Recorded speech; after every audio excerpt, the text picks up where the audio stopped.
মই মনোজ, এজন সাধাৰণ মানুহ, যিয়ে জীৱনৰ উত্তম বছৰবোৰ কষ্ট কৰি কটালে।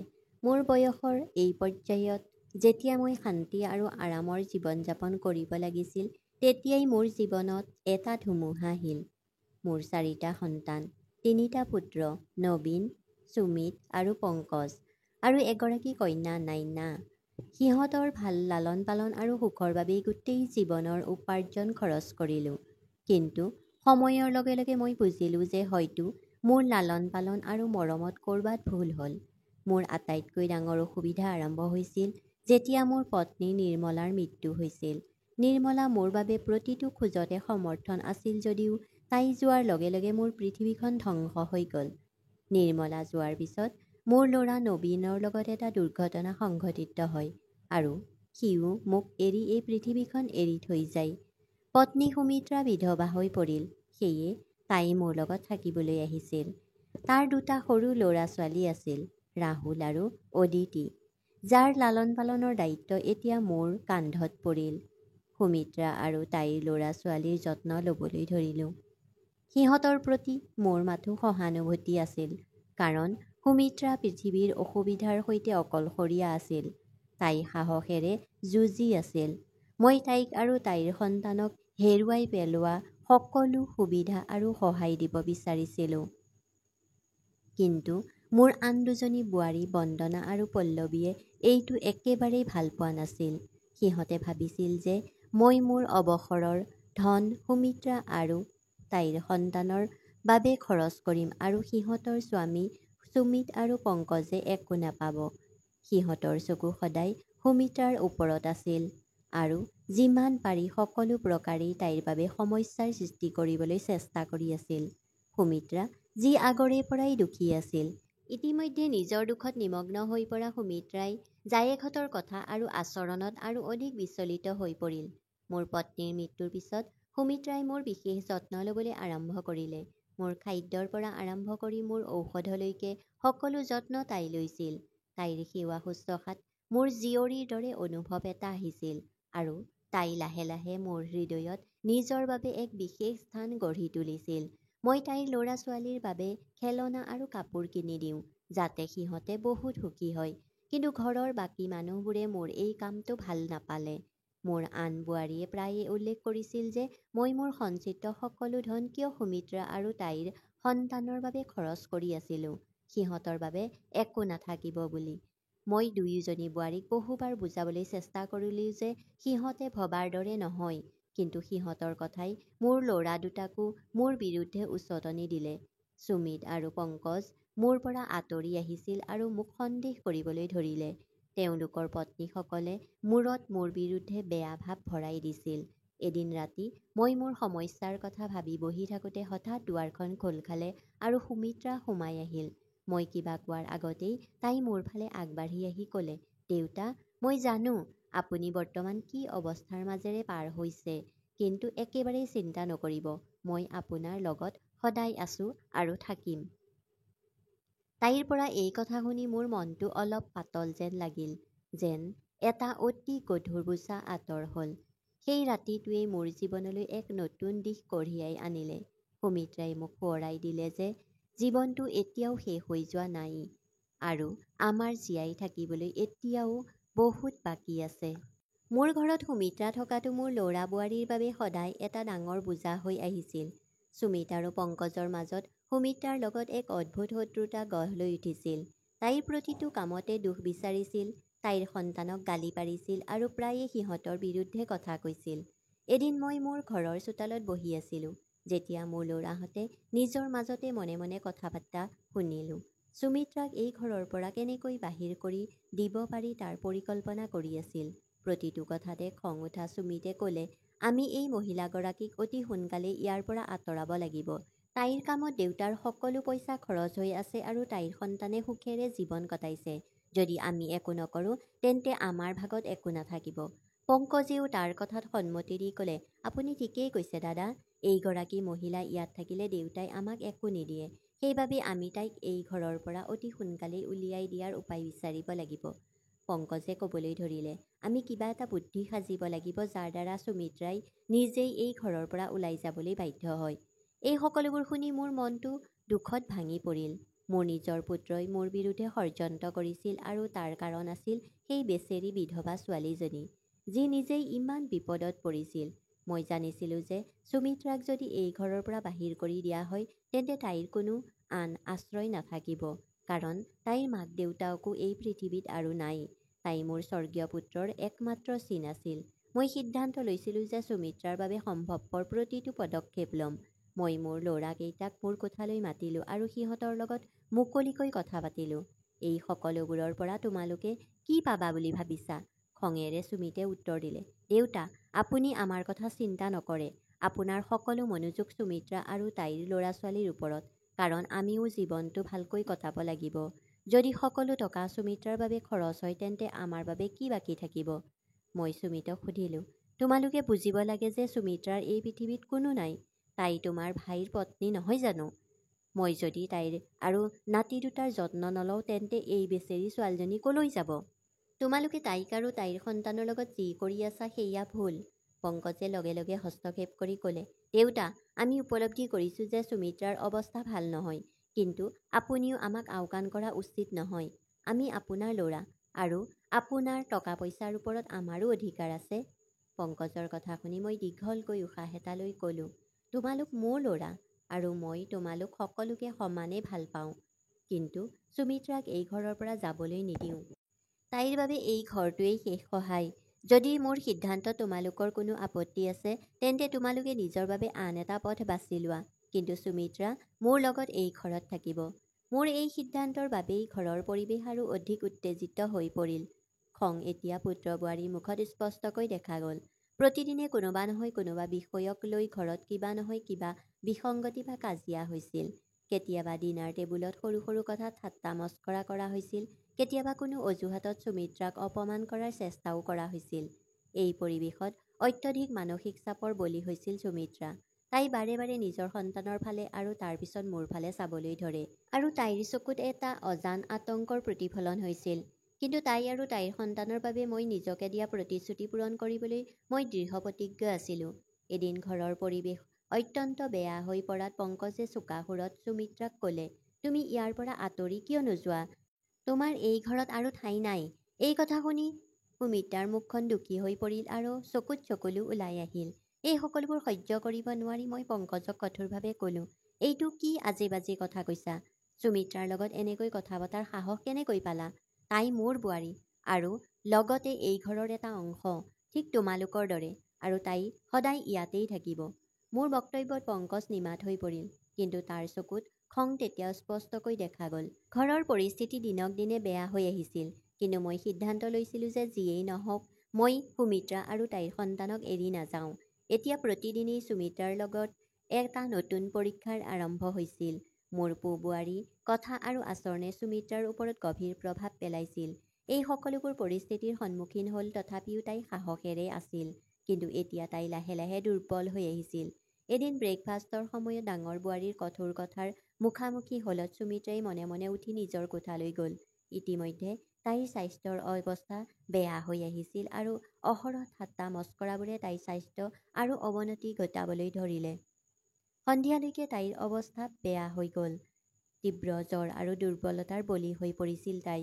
লগে লগে মই তাইক হস্পিতাললৈ লৈ যোৱাৰ সিদ্ধান্ত ল'লোঁ। চিকিৎসালয়ৰ চিকিৎসকে জনাইছে যে সুমিত্ৰাৰ অৱস্থা অতি সংকটজনক আৰু তাই সম্পূৰ্ণ জিৰণি লোৱাটো প্ৰয়োজন। ডাক্তৰৰ কথা শুনি মই বৰ অস্থিৰ হৈ পৰিল। মোৰ নাতি দুয়োটাই ইতিমধ্যে দেউতাকক হেৰুৱাইছিল। যদি এতিয়া সিহঁতৰ মাকৰ কিবা এটা হয় সিহঁতৰ গতি কি হ'ব? গতিকে লগে লগে মই তাইৰ যত্ন লোৱাৰ ব্যৱস্থা কৰিলোঁ। দিন ৰাতি হস্পিতালত তাইৰ লগত থাকিলোঁ। তাইৰ ঔষধ আৰু খাদ্যৰ বিশেষ যত্ন লৈছিলোঁ। মোৰ প্ৰাৰ্থনাই ফল দিলে আৰু কেইদিনমানৰ ভিতৰতেই সুমিত্ৰাৰ অৱস্থা ভাল হ'বলৈ ধৰিলে। সুমিত্ৰাক ঘৰলৈ উভতাই অনাৰ সময়ত তাই বৰ দুৰ্বল আছিল।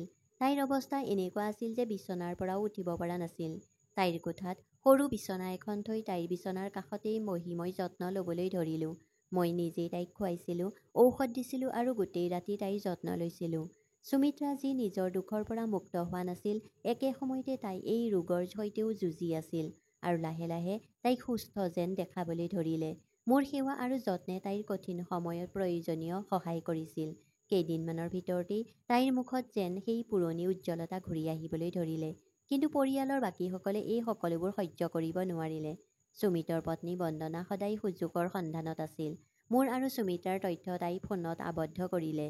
সেই সকলোবোৰ মুহূৰ্ত কোঠাটোৰ ভিতৰত মই তাইৰ ভাল যত্ন লৈ থাকোঁতে তাই মনে মনে ভিডিঅ' বনাই আছিল আৰু তাৰপিছত স্বামীৰ লগত শ্বেয়াৰ কৰিছিল। মোৰ দুইজনী বোৱাৰীয়ে ইজনীয়ে সিজনীৰ লগত মিলি পৰিছিল। সিহঁতে যৎপৰোনাস্তি চেষ্টা কৰি আছিল কেনেবাকৈ সুমিত্ৰাক এই ঘৰৰ পৰা বাহিৰ কৰি এই ঘৰৰ গৰাকী হ'বলৈ। সেইবাবেই তাই ভুৱা প্ৰমাণ সংগ্ৰহ কৰি আছিল, যাতে তাই সুমিত্ৰাই নিজেই ঘৰৰ পৰা ওলাই যাবলৈ বাধ্য হওক। এদিন মই কোঠাটোত বহি বাতৰি কাকত পঢ়ি থাকোঁতে সুমিত আৰু পংকজে মোৰ সন্মুখলৈ আহি ক'লে, দেউতা, আমি আৰু আপোনাৰ এই কামবোৰ সহ্য কৰিব নোৱাৰোঁ। সকলো আমাৰ সহনশীলতাৰ বাহিৰ হৈ পৰিছে। আপুনি আপোনাৰ সন্মানৰ কথা চিন্তা নকৰে, কিন্তু এতিয়া আমাৰ সন্মানৰ কথাও গুৰুত্ব নিদিয়ে। যদি আপোনাৰ এই কাৰ্য স্থানীয় আন মানুহৰ সন্মুখত আহে তেন্তে আমাৰ মুখ উলিয়াবলৈ টান হ'ব। গতিকে সঠিক পথত আহি সুমিত্ৰাক এই ঘৰৰ পৰা বাহিৰ কৰি দিলেই ভাল হয়। তাইৰ এতিয়াও বেছি সময় হোৱা নাই। তাইক বিয়া কৰাবলৈ কোনোবা হয়তো সাজু হ'ব। আৰু ল'ৰা ছোৱালী দুটাৰ ক্ষেত্ৰত যিমান দূৰলৈকে তেওঁলোকৰ দায়িত্ব আপুনি নিশ্চিতভাৱে ল'ব পাৰে, ইয়াৰ বাবে আমাৰ কোনো আপত্তি নাই, কাৰণ তেওঁলোক আপোনাৰ ল'ৰাৰ সন্তান। কিন্তু আমি এই ঘৰত সুমিত্ৰাক আৰু সহ্য কৰিব নোৱাৰোঁ। মই সিহঁতক ক'লোঁ, কি ক'ব বিচাৰিছা? যিয়েই নহওক মোক স্পষ্টকৈ কোৱা। কাৰণ তেওঁলোকে কি ক'ব বিচাৰিছিল মই একো বুজি পোৱা নাছিলোঁ। ইয়াৰ পিছত পংকজে মোবাইলটো উলিয়াই মোক সেই ভিডিঅ'বোৰ দেখুৱালে, যিবোৰ মই সুমিত্ৰাক ঔষধ দি মূৰটো টিপি থাকোঁতে গোপনে তোলা হৈছিল। কাৰণ সেই সময়ত তাইক মোৰ বৰ প্ৰয়োজন আছিল। অৱশ্যে যি হ'ব লাগিছিল সেয়া হ'ল যে তাৰ পত্নীয়ে বা বৌয়েকে তাইৰ যত্ন লোৱা উচিত আছিল। কিন্তু তাৰ পৰিৱৰ্তে তেওঁলোকে আমাৰ ভিডিঅ' কৰি ইমান ডাঙৰ দৃশ্যৰ সৃষ্টি কৰিলে। সিহঁতৰ কথা শুনি মই থতমত খালোঁ। মোৰ কষ্ট আৰু উপাৰ্জনেৰে ডাঙৰ দীঘল কৰা মোৰ নিজৰ ল'ৰাবোৰেই আজি মোৰ বিৰুদ্ধে থিয় দিছে। মই খন্তেক সময় নিমাত হৈ থাকিলোঁ। কিন্তু তেতিয়াই মোৰ বহুত খং উঠিবলৈ ধৰিলে। তোমালোকৰ লাজ লগা নাই নেকি? মই খঙেৰে ক'লোঁ। মই দিয়া মৰম, শিক্ষা আৰু সংস্কাৰৰ বাবদ তোমালোকে মোক এই বুঢ়া বয়সত এই বদনাম দিলা। মোৰ আৰু সুমিত্ৰাৰ মাজত কিবা ভুল হৈছে বুলি অভিযোগ কৰিছা নেকি? সুমিতে ঠাট্টা কৰি ক'লে, দেউতা, আমি সঁচা কথাহে দেখুৱাইছোঁ। দুখ আৰু খং একেলগেই উঠি আহিছিল হৃদয়ত। মই সিদ্ধান্ত লৈছিলোঁ যে মই সিহঁতৰ সন্মুখত হাৰ নামানো। তোমালোকে য'তেই মন যায় এই ভিডিঅ'বোৰ দেখুৱাব পাৰা। মই মোৰ সন্মান আৰু সত্যৰ বাবে থিয় হ'ম। সুমিত্ৰা এই ঘৰৰ পৰা ওলাই যাব নোৱাৰে। তাই এই ঘৰৰ অংশ। মোৰ কঠোৰ উত্তৰত সুমিত আৰু পংকজৰ মুখত খং আৰু হতাশাৰ আবিৰ্ভাৱ হ'ল। সিহঁতেও বুজি পাইছিল যে মই সিহঁতৰ হেঁচাত নাহিম। কিন্তু মই জানিছিলোঁ যে বিষয়টো ইয়াতেই শেষ নহ'ব আৰু অধিক অসুবিধাৰ সন্মুখীন হ'ব লাগিব। আনকি এতিয়া ভাল হৈ অহা সুমিত্ৰায়ো মোৰ ল'ৰাকেইটাই কি পৰিকল্পনা কৰিছিল তাৰ কোনো ধাৰণা নাছিল। ঘৰৰ পৰিৱেশ এতিয়া অধিক উত্তেজনাপূৰ্ণ হৈ পৰিছিল। কিন্তু মই দৃঢ় প্ৰতিজ্ঞ আছিলোঁ যে যিকোনো মূল্যৰ বিনিময়ত সুমিত্ৰা এই ঘৰতেই থাকিব দিয়া। উত্তেজনা আৰু মানসিক চাপ থাকিলেও সুমিত্ৰাৰ লগত যি হৈ আছিল সেয়া মোৰ বাবে আটাইতকৈ বেদনাদায়ক আছিল। তাইৰ একমাত্ৰ সহায়ক স্বামী নোহোৱা হৈ গ'ল। এই দুৰ্ঘটনাই সুমিত্ৰাৰ জীৱন নষ্ট কৰি পেলালে। এতিয়া তাই অকলশৰীয়া আৰু ল'ৰা ছোৱালীৰে সৈতে তাই যত্ন ল'বলৈ কোনো নথকা ঘৰত। দুৰ্ঘটনাটোৰ পিছত সুমিত্ৰাৰ জা-জোৱালীয়ে তাইৰ লগত অতি বেয়া ব্যৱহাৰ কৰিছিল। সিহঁতে সদায় প্ৰকাশ কৰিছিল যে তাই এই ঘৰখনৰ ওপৰত বোজা আৰু তাই গুচি গ'লেই সকলোৰে বাবে ভাল হ'ব। কিন্তু সুমিত্ৰাই বুজিব পৰা নাছিল যে তাইৰ লগত কিয় এনে ব্যৱহাৰ কৰা হৈছে। এদিন ঘৰলৈ উভতি আহোঁতে সুমিত্ৰাৰ কোঠাৰ পৰা কান্দোনৰ শব্দ শুনিলোঁ। ভিতৰলৈ যাওঁতে দেখিলোঁ তাইৰ হাতত স্বামীৰ ফটো এখন আছে আৰু তাইৰ চকুলোৰে তিতি আছে। মই তাইক সুধিলোঁ, কি হ'ল ছোৱালী, কিয় কান্দিছা? সুমিত্ৰাই মোৰ ফালে কৰুণ দৃষ্টিৰে চাই ক'লে, দেউতা, মোৰ এই দুৰ্ঘটনাটো একেবাৰেই দুৰ্ঘটনা হোৱা যেন লগা নাছিল। তাইৰ কথা শুনি মোৰ হৃদয়খন কঁপি উঠিল। কি কৈছা? মই সুধিলোঁ। তাৰপিছত তাই ক'লে, নাজানো কিয়, কিন্তু অন্তৰত এটা অদ্ভুত চিন্তাৰ সৃষ্টি হৈছে যে সকলো কথাৰ আঁৰত নিশ্চিতভাৱে কিবা নহয় কিবা ষড়যন্ত্ৰ আছিল। নবীনে মোক সদায় কৈছিল যে তেওঁ মোক বহুত ভাল পায়, কিন্তু শেষ দিনবোৰত তেওঁ বহুত চিন্তিত আছিল, যেন তেওঁ কাৰোবাৰ হেঁচাত পৰিছিল। মই সুমিত্ৰাক সান্তনা দি ক'লোঁ, ছোৱালী, এই সকলোবোৰ তোমাৰ ভ্ৰম। নবীনৰ মৃত্যু এটা দুৰ্ঘটনা আছিল আৰু ইয়াত কোনো ষড়যন্ত্ৰ থাকিব নোৱাৰে। কিন্তু তেতিয়াই মোৰ হৃদয়তো সন্দেহৰ জোৱাৰ এটা উঠিবলৈ ধৰিলে। সময় পাৰ হৈ গ'ল, কিন্তু সুমিত্ৰাৰ প্ৰতি মোৰ আন বোৱাৰীহঁতৰ আচৰণ আৰু বেয়া হৈ পৰিল। প্ৰতিদিনে তাইক ঠাট্টা কৰি ঘৰৰ পৰা ওলাই যাবলৈ কৈছিল। কিন্তু এই সকলোবোৰৰ আঁৰত আছিল আন এক ভয়ংকৰ পৰিকল্পনা, যাৰ ধাৰণা কাৰো নাছিল। সুমিত্ৰাৰ লগত মোৰ আন বোৱাৰীবোৰৰ একমাত্ৰ উদ্দেশ্য আছিল যে তাইক ঘৰৰ পৰা বাহিৰ উলিয়াই এই ঘৰৰ সম্পত্তি আৰু মোৰ অৱসৰৰ ধন দখল কৰা। তাই জানিছিল যে সুমিত্ৰা ইয়াত থাকিলে সিহঁতৰ পৰিকল্পনাত বাধা আহিব, সেয়েহে সিহঁতে স্বামীৰ সৈতে এক ষড়যন্ত্ৰত ৰচনা কৰে। সুমিত্ৰাৰ স্বামীৰ সেই দুৰ্ঘটনা কোনো সৰু দুৰ্ঘটনা নাছিল, সুচিন্তিত ষড়যন্ত্ৰ আছিল, যাতে সুমিত্ৰাই এই ঘৰ এৰি যায়। কিন্তু সুমিত্ৰাৰ নিৰ্দোষিতা আৰু সৰলতাই এতিয়াও এই গভীৰ ষড়যন্ত্ৰৰ উপলব্ধি কৰিবলৈ দিয়া নাছিল। এদিন ৰাতি সকলোৱে শুই থাকোঁতে পল্লৱী আৰু পংকজে নিজৰ মাজতেই কথা পাতি আছিল। পল্লৱীয়ে পংকজক ক'লে, আমাৰ প্ৰথম ষড়যন্ত্ৰ সফল হৈছে যদিও এতিয়া আমি অতি সাৱধানেই কাম কৰিব লাগিব। সুমিত্ৰাৰ যদি সামান্যতম সন্দেহ হয় তেন্তে তাই হয়তো আমাৰ বিৰুদ্ধেই ঘূৰিব। আমি তাইক কেনেবাকৈ ঘৰৰ পৰা উলিয়াই দিব লাগিব আৰু তাৰ পিছত দেউতাৰ সকলো সম্পত্তি আৰু অৱসৰৰ ধন আমাৰ হ'ব। পংকজে মাত দি ক'লে, হয়, কিন্তু আমি এই সকলোবোৰ অতি সাৱধানেই কৰিব লাগিব, খৰখেদা হ'ব নালাগে।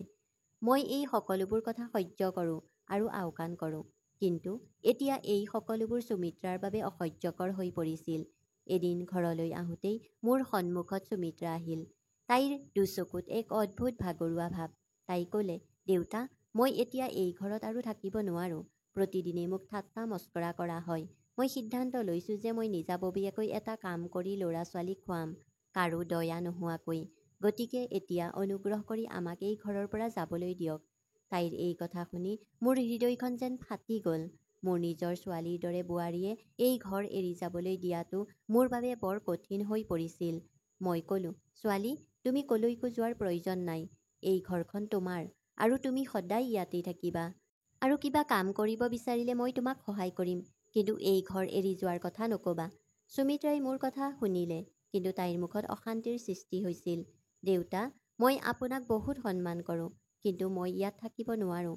মোৰ ল'ৰা-ছোৱালী এই পৰিৱেশত সুখী নহয়। মই সিহঁতক কষ্ট দিবলৈ নিবিচাৰোঁ। মই কাম কৰিম আৰু মোৰ সন্তানৰ যত্ন ল'ম, কিন্তু ঘৰৰ পৰা ওলাই যাওঁ। মোৰ চকুত চকুলো ওলাই আহিছিল, কিন্তু মই জানিছিলোঁ যে এই সিদ্ধান্ত সুমিত্ৰাৰ বাবে কিমান কঠিন। মই তাইক ক'লো, ছোৱালী, যদি এইটোৱেই তোমাৰ ইচ্ছা হয় তেন্তে মই তোমাক বাধা নিদিওঁ, কিন্তু মনত ৰাখিবা, এই ঘৰখন সদায় তোমাৰ হৈ থাকিব। যেতিয়াই মন যায় ঘূৰি আহিব পাৰিবা। সুমিত্ৰাই মোক ধন্যবাদ দি ৰুমলৈ গুচি গ'ল। পিছদিনা তাই চাকৰি বিচাৰিবলৈ ধৰিলে। তাই চাকৰি আৰম্ভ কৰাৰ সময়ত মই বুজিলোঁ যে তাই বাহিৰৰ জগতখনত নতুন ধৰণে জীয়াই থাকিবলৈ চেষ্টা কৰিছে। সন্তানৰ বাবে তাই নিজকে শক্তিশালী কৰি তুলিলে আৰু উন্নত জীৱন দিবলৈ তাই দৃঢ়প্ৰতিজ্ঞ হৈ পৰিল। এদিন যেতিয়াই মই বজাৰলৈ যাওঁতে এটা অফিচৰ বাহিৰত সুমিত্ৰাক দেখা পালোঁ। তাইক বৰ ব্যস্ত যেন লাগিছিল যদিও মুখত এটা অদ্ভুত হাঁহি বিৰিঙি উঠিছিল। মই তাইক উৎসাহিত কৰিবলৈ তাইৰ ওচৰলৈ গ'লোঁ। তাইও মোক দেখি হাঁহিলে। মই সেই মুহূৰ্তত ভাবিলোঁ, হয়তো বাহিৰৰ জগতখনেই তাইৰ বাবে ভাল হ'ব। হয়তো তাই নিজকে নতুন জীৱন এটা দিব পাৰিব। কিন্তু এই সকলোবোৰ ইমান সহজ নাছিল। মোৰ আন বোৱাৰীহঁতে তেতিয়াও তাইৰ বিৰুদ্ধে ষড়যন্ত্ৰ কৰি আছিল। সিহঁতে কেতিয়াও সুমিত্ৰাক সুখী চাব বিচৰা নাছিল। প্ৰতিদিনে ঘৰত নতুন নতুন ষড়যন্ত্ৰ চলিছিল। এই কথা মই মোৰ ল'ৰাকেইটাক বাৰে বাৰে বুজাই দিলোঁ, কিন্তু তাৰ কোনো প্ৰভাৱ নপৰিল। মানুহে কথা বনাইছিল, কিছুমানে মোৰ ল'ৰা-বোৱাৰীৰ বিষয়ে, কিছুমানে সুমিত্ৰাৰ বিষয়ে। মই প্ৰতিদিনে এইবোৰ কথাৰ মাজেৰেই পাৰ হৈ যাওঁ, কিন্তু মই জানিছিলোঁ যে সত্যৰ সদায় জয়, আৰু মই মোৰ নীতিত স্থিৰ হৈ থাকিব লগা হৈছিল। মোৰ জীৱনৰ লগতে সুমিত্ৰাৰ জীৱনটো এটা কাহিনী হৈ পৰিছিল, যিটো প্ৰতিদিনেই অধিক জটিল হৈ পৰিছিল। সুমিত্ৰাই যেতিয়াই চাকৰি আৰম্ভ কৰিছিল তেতিয়া তাই বুজি পাইছিল যে ঘৰৰ বাহিৰৰ পৃথিৱীখনতো কম অসুবিধা নাই। কিন্তু এদিন এনেকুৱা হ'ল যে সুমিত্ৰাই বাহিৰৰ পৰিৱেশৰ পৰা এটা বাস্তৱতা কথা জানিব পাৰিলে যিয়ে তাইৰ জীৱনটোক জোকাৰি গ'ল। অফিচত কাম কৰি থাকোঁতে সুমিত্ৰাই সহকৰ্মী কেইজনমানৰ লগত দুপৰীয়াৰ আহাৰ খাই থাকোঁতে কিবা এটা শুনিলে। তাইৰ লগত কাম কৰা এগৰাকী মহিলাই তাইক স্বামীৰ দুৰ্ঘটনাৰ বিষয়ে সুধিছিল। সুমিত্ৰাই দুখৰ সুৰত ক'লে যে মোৰ স্বামীৰ মৃত্যু হৈছিল এটা দুৰ্ঘটনাত, আৰু এই সকলোবোৰ অতি হঠাতেই হৈছিল। আজিলৈকে মই বাস্তৱতাক স্বীকাৰ কৰিব পৰা নাই। মহিলাগৰাকীয়ে ক্ষন্তেক সময় নিমাত হৈ থাকিল, তাৰ পিছত ক'লে, সুমিত্ৰা, মই কিছুমান মানুহৰ পৰা শুনিছিলোঁ যে সেই দুৰ্ঘটনাটো নিজে নিজে হোৱা নাছিল। হয়তো আপোনাৰ স্বামীৰ মৃত্যুৰ আঁৰত কিবা ষড়যন্ত্ৰ আছিল। এই কথা শুনি সুমিত্ৰা থতমত খালে। তাই আচৰিত হৈ সুধিলে, কি কৈছা? মহিলাগৰাকী আৰু ক'লে, মই নিজে একো দেখা পোৱা নাই, কিন্তু কিছুমানে কৈছিল যে আপোনাৰ স্বামীৰ লগত যিটো হৈছে সেয়া ষড়যন্ত্ৰ। হয়তো আপুনি এই বিষয়ে অনুসন্ধান কৰা উচিত। যেন নিমিষতে সুমিত্ৰাৰ জীৱনটো কাঢ়ি লৈ গ'ল। তাই সত্যটো জানিব বিচাৰিছিল যদিও তাৰ বাবে তাই কি কৰিব নাজানিছিল। তাই উপলব্ধি কৰিলে যে হয়তো স্বামীৰ মৃত্যুৰ আঁৰত কিবা এটা গোপন কথা লুকাই আছে, যিটো এতিয়ালৈকে জানিব পৰা হোৱা নাই। এই কথাটোৱে তাইৰ অন্তৰত ছুৰীৰ দৰে আঘাত কৰিলে। তাই যিমানেই অসুবিধাৰ সন্মুখীন নহওক কিয় সত্যক উলিয়াই আনিব বুলি নিজকে শক্তিশালী কৰাৰ সিদ্ধান্ত ল'লে। সুমিত্ৰাই এই কথাটো মোৰ পৰা লুকুৱাই ৰখা নাছিল। তাই মোক আহি ক'লে, দেউতা, মোৰ সন্দেহ যে মোৰ স্বামীৰ মৃত্যু কোনোবা দুৰ্ঘটনা নহয়। মই ভাবোঁ যে ই এক ষড়যন্ত্ৰ আছিল। মই সুমিত্ৰাৰ কথা শুনিছিলোঁ, কিন্তু মই জানিছিলোঁ যে এইটো কিমান কষ্টদায়ক হ'ব পাৰে। মই সুমিত্ৰাক ক'লোঁ, ছোৱালী, যদি তোমাৰ এনে লাগে তেন্তে আমি সত্য জানিবলৈ সকলো প্ৰকাৰেই চেষ্টা কৰিম। কিন্তু মনত ৰাখিবা, এই পথত খোজ কঢ়াটো বৰ কঠিন হ'ব পাৰে। মোৰ কথা শুনি সুমিত্ৰাই সাহস কৰিলে আৰু তাৰ পিছত ক'লে, মই সাজু আছোঁ দেউতা। মই মোৰ স্বামীৰ বাবে ন্যায় বিচাৰোঁ আৰু তেওঁৰ বাবে যিকোনো কাম কৰিম। ইয়াৰ পিছত সুমিত্ৰাই লাহে লাহে সত্য বিচাৰিবলৈ আৰম্ভ কৰিলে। দুৰ্ঘটনাটোৰ পিছত কিবা শুনা মানুহবোৰক তাই লগ পাবলৈ ধৰিলে। কাম কৰি থাকোঁতেও তাই এইবোৰ কথা ভাবি থাকিল আৰু ৰাতি সাৰে থাকিল। শেষত সুমিত্ৰাই কিছুমান প্ৰমাণ পাইছিল যিয়ে তাইৰ মনত বিশ্বাসৰ সৃষ্টি কৰিছিল যে তাইৰ স্বামীৰ মৃত্যু ষড়যন্ত্ৰৰ ফল। এই কথা তাই মোক ক'লে আৰু আমি দুয়ো মিলি ষড়যন্ত্ৰটো উদঙাই দিয়াৰ সিদ্ধান্ত ল'লোঁ। এইটো আমাৰ বাবে আমি সফল হোৱাটো বৰ সুখৰ কথা আছিল। সেইবাবেই মোৰ ল'ৰা আৰু বোৱাৰীহঁতৰ পৰা একো লুকুৱাই ৰখাটো ঠিক বুলি নাভাবিলোঁ। মই ভাবিছিলোঁ যে মোৰ আৰু সুমিত্ৰাৰ দৰে পৰিয়ালৰ বাকী সকলো সুখী হ'ব। কিন্তু মোৰ চিন্তাধাৰা ভুল বুলি প্ৰমাণিত হ'ল। নবীনৰ হত্যাকাৰী অতি সোনকালেই আমাৰ সন্মুখত আহিব বুলি পৰিয়ালৰ সকলো সদস্যক কওঁতে মোৰ দুয়োজনী বোৱাৰীৰ মুখৰ ৰং উৰি গ'ল। দুয়োৰে হাতৰ তলুৱা ঘঁহিবলৈ ধৰিলে আৰু ইজনীয়ে সিজনীক চাবলৈ ধৰিলে। তেনেতে মোৰ দুয়োজন ল'ৰাই মোক ক'বলৈ ধৰিলে, দেউতা, ইমান দিনে এই বিষয়টো টানি ফুৰাৰ কোনো লাভ নাই। এইবিলাকৰ পাছত মিছা সময় নষ্ট কৰি আছা। নবীনৰ আয়ুস সিমানেই লিখা আছিল। আপুনি এইবোৰ কথাৰ পৰা আঁতৰি থাকক। যি নহওক, এই দুৰ্ঘটনা বহু বছৰ পাৰ হৈ গ'ল। এতিয়া আপোনাৰ হাতত যি প্ৰমাণ আছে তাক লৈ একো কৰিব নোৱাৰিব। সেইবাবেই আমি নিবিচাৰোঁ এই বয়সত আপুনি বেছিকৈ দৌৰি ফুৰি নিজৰ স্বাস্থ্যৰ বেছি বেয়া কৰি পেলোৱা। ভগৱানে আমাৰ ভাইক স্বৰ্গত স্থান দিয়ক। এই বিষয়টো আপুনি ইয়াতেই শেষ কৰক। পংকজে এই কথা কওঁতে মই সুমিত্ৰাৰ ফালে চালোঁ। তাইৰ মুখত এটা হতাশা আছিল, যিটো মই সম্পূৰ্ণ বুজি পালোঁ। সুমিত্ৰাই ইয়াত উপস্থিত হ'বলৈ কিমান কষ্টৰ সন্মুখীন হৈছিল সেয়া কেৱল মইহে জানিছিলোঁ। কাৰণ সুমিত্ৰাৰ জীৱনত তাইৰ সকলো সুখ দুখৰ আনন্দৰ একমাত্ৰ সংগী আছিলোঁ মই, আৰু কেৱল মইহে তাইক বুজিব পাৰিছিলোঁ। পৰিয়ালৰ বাকীসকলে মাত্ৰ তাইৰ আৰু তাইৰ সন্তানৰ পৰা নিজৰ জীৱন ৰক্ষা কৰিব বিচাৰিছিল। সুমিত্ৰা আৰু মই প্ৰমাণৰ সন্ধান অব্যাহত ৰাখিছিলোঁ। যেতিয়াই কেইদিনমান পাৰ হৈ গ'ল, সুমিত্ৰা আৰু মই কোঠাটোত গোচৰটোৰ বিষয়ে আলোচনা কৰি আছিলোঁ, তেতিয়াই কোঠাটোৰ দুৱাৰত টোকৰ মাৰিলে। মই গৈ দুৱাৰখন খুলি দিওঁতে দুৱাৰৰ বাহিৰত মোৰ বোৱাৰী আৰু মোৰ ল'ৰা দুয়ো থিয় দি আছিল। মোৰ ল'ৰাটোৱে মোক সুধিলে, দেউতা, আপুনি দুৱাৰখন কিয় বন্ধ কৰি লৈছে? তাৰ এই প্ৰশ্নটোৱে মোক আচৰিত কৰি তুলিলে যে মোৰ ল'ৰাটোৱে মোক আকৌ এবাৰ সন্দেহ কৰিছে। মই মোৰ ল'ৰাক উত্তৰ দিলোঁ, তোমালোক মোৰ এই প্ৰশ্ন কৰাটো উচিত নহয়। মোৰ ল'ৰাই মোক ক'লে, দেউতা, আমাৰ ঘৰত আপোনাৰ এই সকলোবোৰ কাম আমি আৰু সহ্য কৰিব নোৱাৰোঁ। মই দুয়োৰে ওপৰত বৰ খং কৰিছিলোঁ, কিন্তু মই মোৰ পক্ষত একো আগবঢ়াব পৰা নাছিলোঁ। মোৰ দুয়োজন ল'ৰাই মোক সেই কথা কৈ আছিল। আপোনালোক দুয়ো যদি কেৱল ইজনে সিজনৰ লগত কথা পাতিব বিচাৰিছিল তেন্তে কোঠাটোৰ দুৱাৰখন কিয় বন্ধ কৰি ৰাখিছিল? সিহঁতৰ পৰা এনেধৰণৰ প্ৰশ্নই সুমিত্ৰাৰ সাহস ভাঙি পেলাইছিল। নবীনৰ মৃত্যুৰ প্ৰমাণ সংগ্ৰহ কৰি আছোঁ বুলি মোৰ পুত্ৰহঁতক নিশ্চয় ক'ব বিচৰা নাছিলোঁ, কাৰণ মই যদি সিহঁতক কওঁ সিহঁতে মোক এই কামটো কৰাত বাধা দিবলৈ চেষ্টা কৰিব, যাৰ ফলত সুমিত্ৰা ভাঙি পৰিব, যিটো মই একেবাৰে বিচৰা নাছিলোঁ। মোৰ বোৱাৰী দুয়োজনীয়ে সুমিত্ৰাৰ হাতত ধৰি টানি টানি কোঠাটোৰ পৰা উলিয়াই আনি গিৰিয়েকক ক'লে, এতিয়াই আমি তাইক ঘৰৰ পৰা এক মুহূৰ্তৰ বাবেও সহ্য কৰিব নোৱাৰোঁ। তাই বৰ বেয়া চৰিত্ৰৰ মহিলা। তাই এতিয়াই এই ঘৰৰ পৰা ওলাই যাব লাগিব।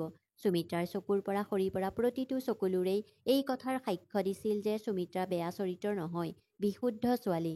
মোৰ ল'ৰা বোৱাৰী লেতেৰা চিন্তাত আচৰিত হ'লোঁ।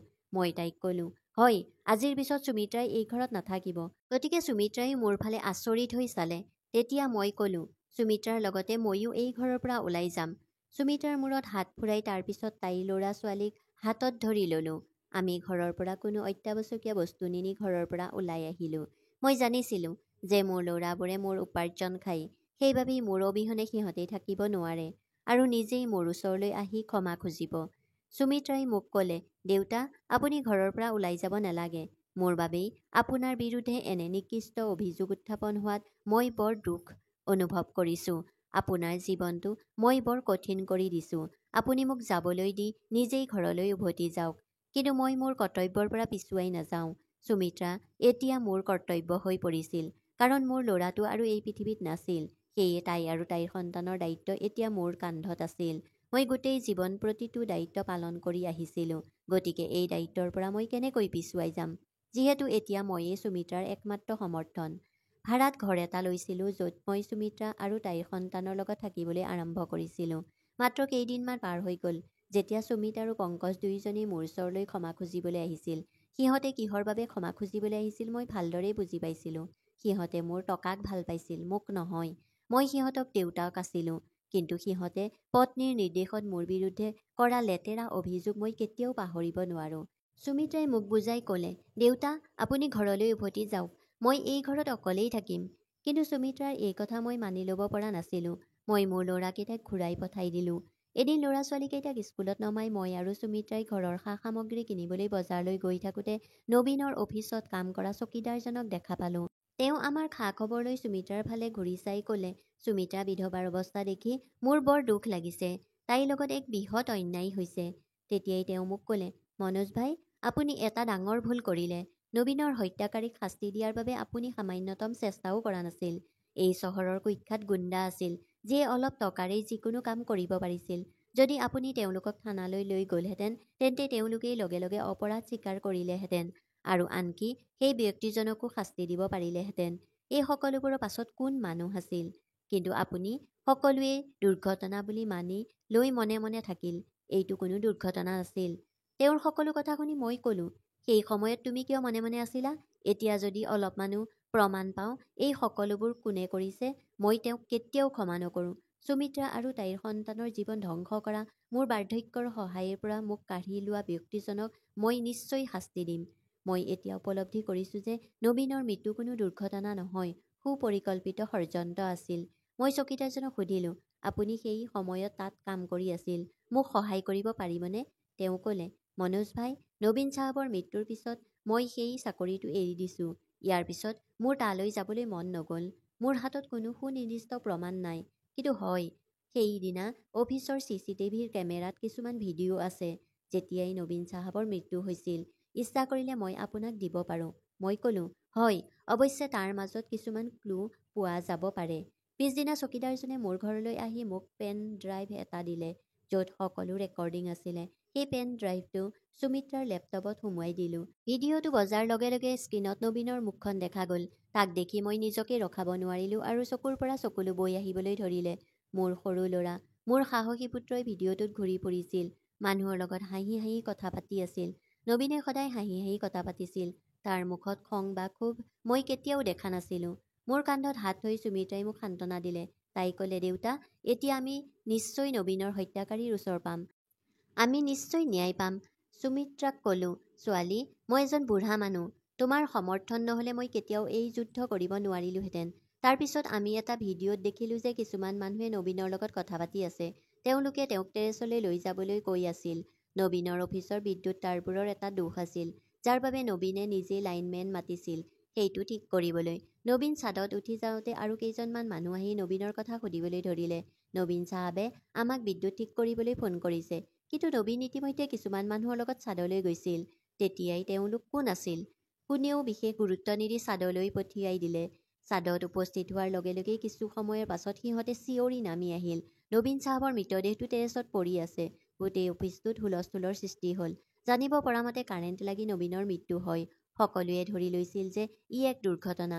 আচৰিত কথাটো হ'ল যে নবীনৰ লগত আগতেই টেৰেছলৈ যোৱা মানুহবোৰ সেই মানুহ আৰু কলৈ গৈছিল? কোনেও চেষ্টা কৰা নাছিল। এই বিষয়টো তাতেই দবাই থোৱা হৈছিল যদিও সেইসকল লোকৰ মুখখন ভিডিঅ'টোত স্পষ্টকৈ দেখা গৈছিল। মই গৈ সেই ভিডিঅ'টো পুলিচৰ আগত উপস্থাপন কৰিলোঁ। সেই গুণ্ডাবোৰ চহৰৰ বিখ্যাত গুণ্ডা হোৱাৰ বাবেই আৰক্ষীয়ে নিজেই ধৰিলে, যিসকল প্ৰায়ে ধৰা পৰিছিল আৰু তাৰ পিছত শাস্তি সম্পূৰ্ণ মুকলি কৰি দিয়া হৈছিল, কিন্তু অপৰাধৰ পৰা বিৰত থকা নাছিল। সিহঁতে নিজৰ অপৰাধ স্বীকাৰ কৰি কয় যে এই কামটো টকাৰ বিনিময়ত কৰিছে। যেতিয়া সেই কথা গম পোৱা গ'ল যে টকা কোনে দিলে, মোৰ ভৰিৰ তলৰ মাটি পিছলি গ'ল। সেই টকা নবীনক হত্যা কৰাৰ বিনিময়ত মোৰ 2জনী বোৱাৰীয়ে দিছিল। মোৰ বোৱাৰীহঁত আমাৰ লগত ইমান ডাঙৰ শত্ৰুতা থাকিব পাৰে বুলি মই বিশ্বাস কৰিব পৰা নাছিলোঁ। এই সকলোবোৰ সত্য মই মোৰ ল'ৰা দুটা সুমিত আৰু পংকজক ক'লোঁ। তেওঁলোকে নিজৰ পত্নীক বিবাহ বিচ্ছেদ কৰাৰ সিদ্ধান্ত ল'লে। মই 2জন ল'ৰাকে ক'লোঁ যে তুমি তোমাৰ পত্নীক বিবাহ বিচ্ছেদ কৰা বা নকৰা, এই বিষয়ত মোৰ বাবে কোনো কথা নহয়, কাৰণ তোমালোকৰ লগত মোৰ কোনো সম্পৰ্ক নাই। মোৰ সমগ্ৰ সম্পত্তি আৰু মোৰ ধন, সকলো বস্তু সুমিত্ৰা আৰু তাইৰ সন্তানৰ নামত কৰি আছোঁ। এই কথা শুনি মোৰ ল'ৰাই মোৰ সিদ্ধান্তত কোনো আপত্তি উপস্থাপন কৰা নাছিল। সিহঁতে ক'বলৈ ধৰিলে, দেউতা, এতিয়ালৈকে আমি আমাৰ পত্নীক অন্ধভাৱে বিশ্বাস কৰি আছিলোঁ। আমি কেতিয়াও সপোনতো ভবা নাছিলোঁ যে আমাৰ পত্নীয়ে আমাৰ নিজৰ ভাইটিৰ প্ৰাণ কাঢ়ি নিব। জানি বুজি হওক বা অজানিতেই হওক আমি আমাৰ পত্নীক সমৰ্থন দি থাকিলোঁ। সেইবাবেই আপোনাৰ সিদ্ধান্ত আমাৰ বাবে একেবাৰে উপযুক্ত। এতিয়া আমি আমাৰ পত্নীক যিকোনো মূল্যৰ বিনিময়ত এই কাৰ্যৰ শাস্তি দিম আৰু নবীনে ন্যায় পাব। আৰু ক'লে, দেউতা, এতিয়া আমি ধন সম্পত্তিও নিবিচাৰোঁ, মাত্ৰ আমাক এৰি নাযাব আৰু সদায় আমাৰ লগত থাকক। প্লিজ আমাক ক্ষমা কৰিব। লগতে সুমিত্ৰাৰ ওচৰতো ক্ষমা খুজি ক'লে, আমাৰ পত্নীয়ে আমাক তোমাৰ বিৰুদ্ধে উচটনি দি থাকিল। ধন সম্পত্তিৰ লোভে আমাৰ হৃদয় ভৰাই থাকিল। আমাৰ মনত দেউতাৰ প্ৰতি ঘৃণাৰ ভাৱ সৃষ্টি কৰি আছিল। সেইবাবে আমি দেউতাক অপমান কৰি তেওঁৰ কোনো কথা শুনা নাছিলোঁ। আমাক ক্ষমা কৰি আমাৰ লগত আহি তোমাৰ ঘৰত থাকা। যেতিয়া মই মোৰ ল'ৰাক অনুতাপৰ জুইত জ্বলি থকা দেখিলোঁ, ময়ো ক্ষমা কৰি দিলোঁ, কাৰণ সিহঁতৰ সম্পূৰ্ণ ভুল হোৱা নাছিল, মাত্ৰ উচটনি দিয়া হৈছিল। যদি সিহঁতৰ সামান্যতম ধাৰণা হ'লহেঁতেন যে পত্নীয়ে সিহঁতৰ লগত কি খেল খেলিছে আৰু কি অপৰাধ কৰিবলৈ ওলাইছে, তেন্তে এই সময়ত সিহঁতৰ ওপৰত বিশ্বাস নকৰিলেহেঁতেন। মোৰ ল'ৰা দুটাই ওপৰত মোৰ সম্পূৰ্ণ বিশ্বাস আছিল যে সিহঁত যিমানেই ধন সম্পত্তিৰ প্ৰতি লোভী নহওক কিয়, নিজৰ ভায়েকৰ প্ৰাণ কাঢ়ি ল'ব পৰাকৈ ইমান তললৈ যাব নোৱাৰে। পত্নীৰ উচটনিয়ে সিহঁতক কেৱল প্ৰতাৰিত কৰিছিল, প্ৰকৃত সত্যটো নাজানিছিল। সেয়েহে মই মোৰ ল'ৰাকেইটাক ক্ষমা কৰি দিলোঁ। ইয়াৰ পিছত পুলিচে মোৰ 2গৰাকী বোৱাৰীক ধৰি নিয়ে নবীনৰ হত্যাৰ গোচৰত আদালতে শাস্তি প্ৰদান কৰে। সুমিত্ৰা আৰু মই এতিয়া বহুত সুখী আছিলোঁ, কাৰণ আমি আমাৰ কাৰ্যত সফলতা লাভ কৰিছিলোঁ আৰু মোৰ প্ৰয়াত পুত্ৰই ন্যায় পাইছিল। এতিয়া সকলো সময়তে সুমিত্ৰাৰ মুখত এটা শান্তি দেখা গৈছিল, যিটো নবীনৰ হত্যাকাৰীক শাস্তি দিয়াৰ পিছতহে আহিছিল। এতিয়া ময়ো সুমিত্ৰা আৰু তাইৰ সন্তানক দেখি বহুত সুখী হৈছিলোঁ।